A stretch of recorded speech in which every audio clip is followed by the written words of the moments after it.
नमस्कार मंडळी, लग्नानंतर होईलच प्रेम. आजच्या भागात आपल्याला पाहायला मिळणार आहे एक जबरदस्त ट्विस्ट. एकीकडे काव्या पार्थ यांचा रोमॅन्टिक आणि गोड प्रसंग, तर दुसरीकडे नंदिनी जीवा यांच्या आयुष्यात वादळ उठलेलं दिसणार आहे.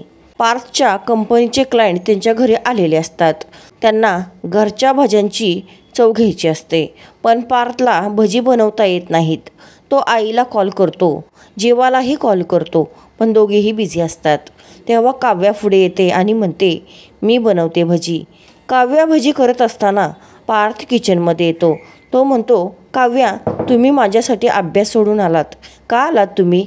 काव्या हसत म्हणते, थोडा चांगुलपणा दाखवावा म्हणून, आणि तुमचे क्लायंट सिनियर आहेत ना, म्हणून त्यांना घरचं काहीतरी खायला मिळावं असा विचार केला आणि थोडं पुण्य मिळवावं.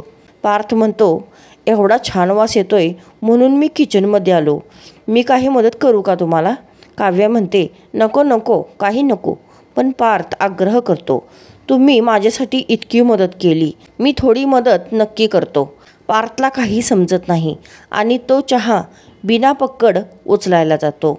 काव्या ओरडते, अहो पक्कड घ्या ना. पार्थ म्हणतो, सापडत नाहीये, आणि त्याच वेळी चटका लागतो. काव्या लगेच त्याचा हात पकडते आणि प्रेमाने फुंकर घालते. ती म्हणते, अहो पार्थ, तुम्ही म्हणजे बोका आहात. असं कोण करतं का? पार्थ तिच्याकडे प्रेमाने पाहत राहतो आणि म्हणतो, काव्या, तुम्ही जे काही माझ्यासाठी केलंय ते मी आयुष्यभर विसरणार नाही. काव्या मनात म्हणते, काकू घरात नसताना त्यांच्यासाठी काही करता येतंय याचं खूप समाधान वाटतंय मला. पार्थला काव्याच्या मनातलं कळतं आणि तो काव्याला म्हणतो, समाधान वाटणं चांगलं आहे, पण काही मागा ना. जे मागशील ते मी देईन. काव्य हसते आणि म्हणते, आता नाही, आधी भजी बाहेर नेऊन द्या. त्या क्षणी बाहेरून आवाज येतो, मिस्टर देशमुख, भजी आणताय ना? आणि दोघं एकमेकांकडे पाहून हसतात. दुसरीकडे नंदिनीचा राग उसळलेला असतो. ती जीवावर ओरडते, मी तुझ्या पायावर उभं राहण्यासाठी मदत केली आणि तू माझ्याच पायाखालची जमीन खेचून घेतलीस. जीवा म्हणतो, नंदिनी, तू चुकीचा अर्थ काढतेस. पण नंदिनी काहीच ऐकत नाही. ती म्हणते, तू माझी फसवणूक केलीस, आनंद निवास विकायला लावला. जीवा तिला शांत करण्याचा प्रयत्न करतो. नंदिनी, माझं ऐकून घे.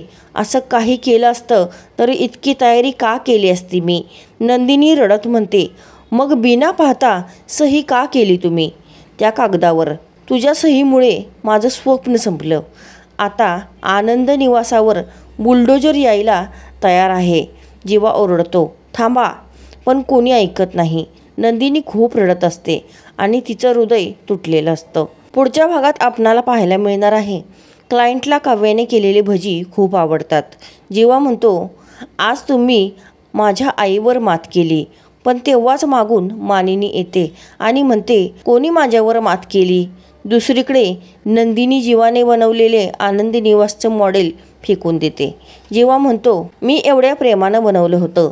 नंदिनी ओरडते, तुटलं तर एवढा त्रास झाला, मग माझ्या स्वप्नाचं काय? मानिनी काव्याला सुनावते, हे सगळं तुला शोभतं का? काव्य शांत पण ठाम आवाजात उत्तर देते, तुम्ही जे वागता ते एका आईला शोभतं का? मानिनी म्हणते, निघून जा त्याच्या आयुष्यातून. काव्या डोळ्यात पाणी आणत म्हणते, ठीक आहे, मी निघून जाते. दुसरीकडे नंदिनी जीवाला म्हणते, मी आता तुमच्यासोबत फार काळ राहू शकत नाही. तर मंडळी, आजचा भाग तुम्हाला कसा वाटला हे कमेंटमध्ये नक्की सांगा आणि व्हिडिओला लाईक करा आणि चॅनलला सबस्क्राईब करा. धन्यवाद.